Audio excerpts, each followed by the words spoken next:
Ang bago nating top 1 ay si Samantha. Ang galing mo, Samantha. Naku, basic lang yan. Paano nangyari yun? Pasado kayong lahat, pero may isang bagsak. Si Scarlett. Halatang favorite mo si Samantha. Pares lang kami ng average. Paano ako bumagsak? Di ba sinasagot mo ako?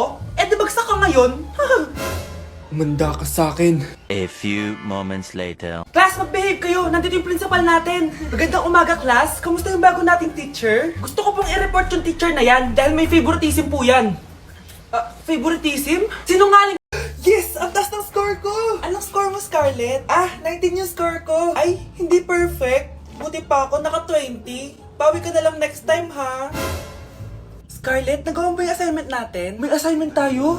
Hala, di ko nagawa. Huwag mo nang sasabihin kay mama. Sige, di ko sasabihin. Ma'am, may assignment po pala tayo. Ay, oo nga pala, may assignment tayo, class. Ang hindi gumawa ng assignment, bagsak sa akin, ha? Bida-bida talaga tong si Samantha. Okay, class, sinong iboboto niyong president? I nominate Scarlett, ma'am. Ako? Di ako papayag. Dapat ako yung maging president. Go, Scarlett! Kaya mo yan! I nominate myself because I believe na mas responsible ako. I believe na hindi ako nangungupit ng class funds. Iboto niyo ako dahil matataas ang mga scores ko. Iboto niyo ako dahil hindi ako nangungopya para lang tumaas ang score. Ako ba pinaparinggan mo? Mukhang may natamaan ata. Congrats, Scarlett! Deserve mo maging president! Gagawin ko yung best ko. Good morning, class. Hindi na papasok si Samantha. Ha? Ano nangyari? Ang balita ko, nag-drop na siya dahil sa sobrang pressure sa nanay niya. Palagi siya pinapagalitan kapag hindi perfect yung score niya. Nagalit din yung nanay niya nung hindi siya nanalo ng president. Kaya, na-depress talaga siya. Kawawa naman pala siya. Bakit nawawala ang laman ng class funds, ha? Sinong kumuha na ito? Ma'am, kilala ko po kung sino yung kumuha. Oh, Samantha! Sino kumuha? Sino pa ba, ma'am? This is Scarlett. Ha? Wala akong kinukuha. Scarlett, ikaw pala yung kumuha ng class funds? Sumama ka sa principal. Ngayon na. Apaka-hype talaga nitong si Samantha. Bye, Scarlett. Dami nito Mukhang makakabili na ako ng bagong phone. Ha! Nahuli din kita! Ikaw pala yung kumukuha ng mga class funds natin? Oo, ako yung kumukuha. Bakit? May problema ba? Ang problema ko, ikaw. Ako pa sinisisi mo na kumukuha ng class funds, ikaw naman talaga? Isusumbong kita kay ma'am. Wala ka namang ebidensya. Ikaw ang isusumbong ko dahil naniniwala naman sa akin si ma'am. Umanda ka sa akin, Samantha. Wow, may bagong phone si Samantha. Sana all. Bigay ito ng parents ko, guys. Class! Sino naman kumuha sa class funds? Si Scarlett po yung kumuha, ma'am. Pagsabihan nyo nga yan. Ako na naman? Nagpapatawa ka ata, Samantha. Talaga ba, Samantha? Kitang-kita ko na kumuha ka dito. At narinig ko, nabalak mo na naman si Scarlett. Ma'am, di po ako yun. Gagawin mo pa ako sinungaling? Diyan ka naman magaling, di ba, Samantha? Sa pagsisinungaling? Sumama ka sa akin sa principal at ipapatawag ko yung magulang mo. Buti nga sa'yo, Samantha. Deserve mo yan. Nag-uumpisa pa lang ako. Ay, alis lang ako, sige, anak. Iniwan niya phone niya. Ano kayang pinag-uusapan nila dito? Mga walang iya kayo. Humanda kayo sa akin. A few moments later. Bakit niyo po kami pinatawag, Nay? Kung hindi ko makikita yung phone ni Kyle, hindi ko malalaman yung pinagsasabi niyo sa akin. Lagot tayo, ate. Kung saan mo kasi nilalagay phone mo, Kyle? Nakalimutan ko eh. Mag-umpisa tayo sa'yo, Kyle. Anay, puro na lang itlog at hotdog niluluto ni nanay. Mas masarap pa magluto yung kapitbahay natin. Sige, next time, ipagluluto kita na sinigang na hotdog. Ikaw, Brianna. Alam niyo bang nagalit sa akin si nanay kasi dati with high honors ako, di ba? Tapos ngayon with honors na lang. Siya nga bagsak nung high school eh. Oo, bagsak ako. Pero top 1 ako ng kinder. Kevin? Wala akong sinasabi Grabe talaga si nanay. Umaga pa lang galit na siya. Tapos utos pa siya ng utos. Bawal ba magpahinga sa bahay na to? Grabe. Wow, wala ka palang sinasabi At ikaw, Scarlett? Yes, Nay? Mga be, alam niyo bang galit na galit sa akin si nanay dahil daw nag-boyfriend ako na maaga? Siya nga maaga nabuntis eh. Di naman ako naggalit sa kanya. May problema ka ba sa maagang nabuntis? Wala akong problema, Nay. Idol nga kita eh. Ha? Anong idol? Buntis din ako.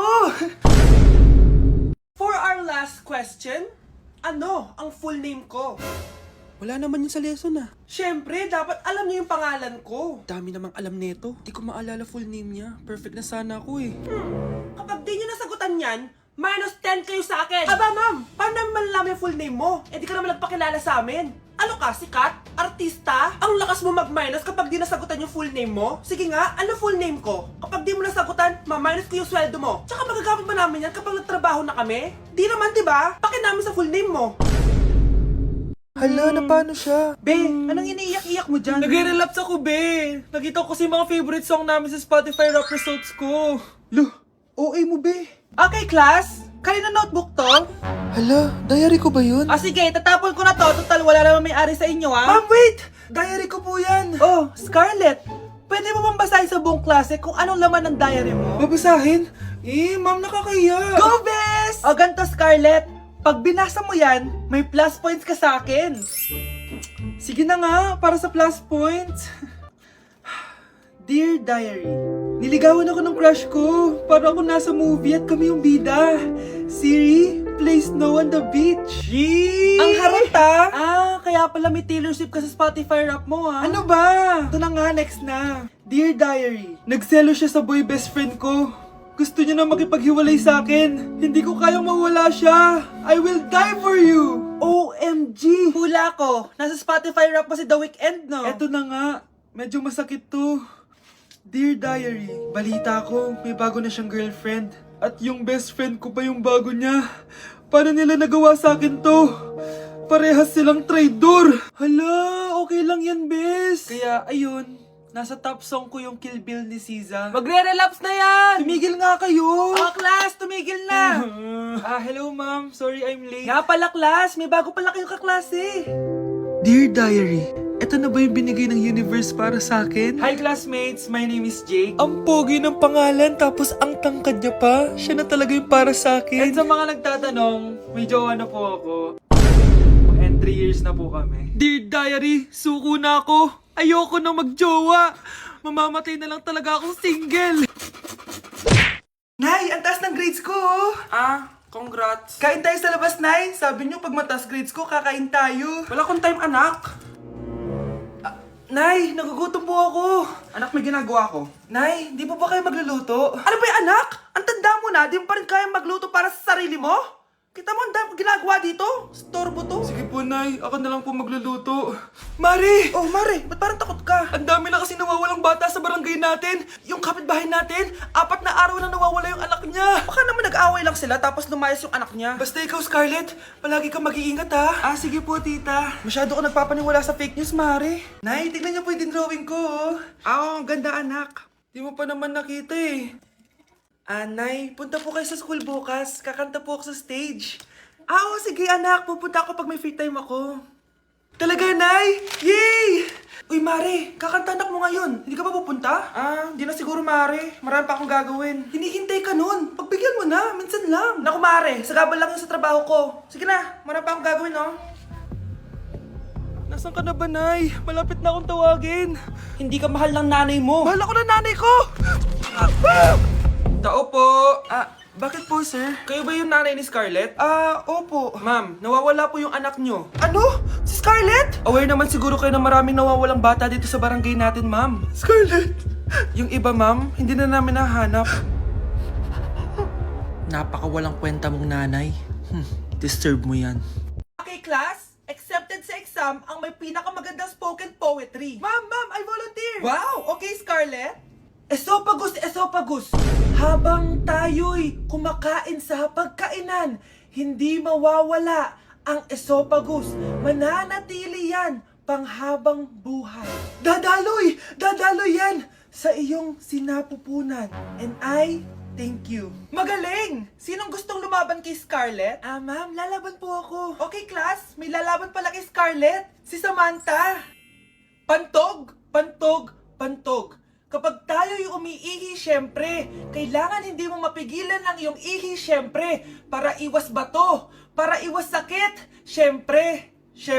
May point siya. Kaya kung ayaw mo yun, umihi ka na umihi, para yung pantog mo, hindi magka-aberya lang ganun. And I thank you. Okay, class, parehas silang magaling. Kaso, isa lang ang mananalo. Sana ako yung manalo para perfect na ako sa exam. Sigurado namang ako yung mananalo dyan. Galing ko kaya. Ang nanalo ay si... Ako po, ma'am. Lalaban ako. Sige, Michael. Putok! Nangangamoy putok na dito. Matuto rin kayong maligo. Na-like ng kifi ko. Anak, anong ibig sabihin ng kifi? Galing naman nito. Anak, ano ginagawa mo? Nay, nagla-like po ako ng mga post sa TikTok. uso ngayon, Nay, yung magla-like ka gamit yung Kiwi mo. Alam mo, may mga bata ngayon na malalaman nyo sa TikTok pa. Ayan, mga nakukuha nyo. Ang KJ mo naman, Nay, try mo kaya. Ay naku, Scarlett, huwag mo kayo na-influensya sa mga ganyan mo, ha? Oo nga, ang sarap sa feeling. O, diba? Like! Na-like ng Kiwi ko. Good morning, class! Na-like ng Kiwi ko.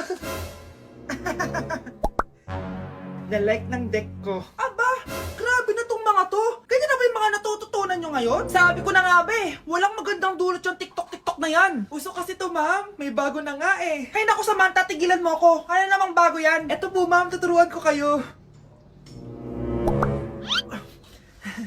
Anong pinang-like mo, Samantha?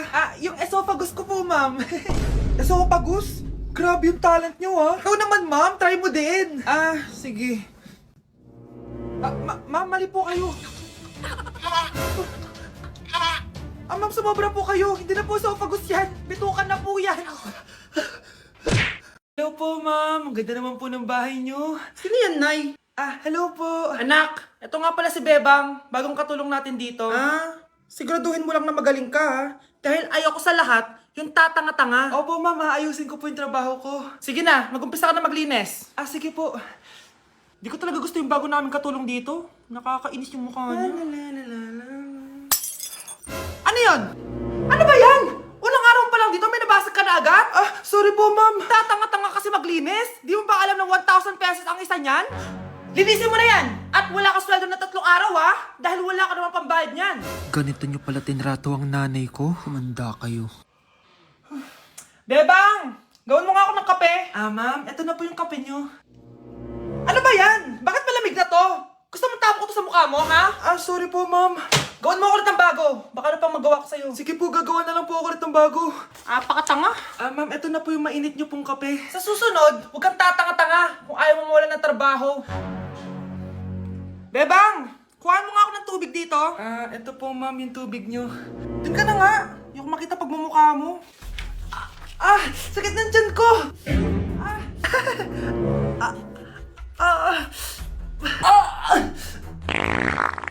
Anak! Lumabas ka muna dyan! Gusto mo nang mainit, ha? Tignan ko na lang kung hindi kumulo yung tiyan nyo dito. Ma'am, ito na po yung mainit nyo pong kape.